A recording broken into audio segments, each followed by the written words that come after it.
مسئله آب. ولی دیدین که برادرای عزیز ولی آب میارن یک وقت آبی خالی بود. حاضر همون آب به آب زمزم تبدیل دادن. از آب زمزم میارن. با دردن آب زمزم باز یا عسل میریزن یا قند میدازن یا نبات میدازن و شیرین میکنن. مقصد چیه؟ یعنی اگر که نوشیدن زندگیشان شیرین میشود. برادرای عزیز و خواهرای عزیز، همین سادگی ها و همین بیفهمی ها را اگر ترک سازین خواهرای عزیز.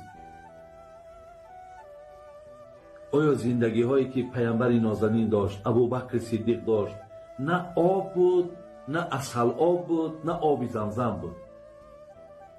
برای اینکه زندگی دختری تو خوب شود، تو مادر میان تا ببند، میان ببند و دخترک تا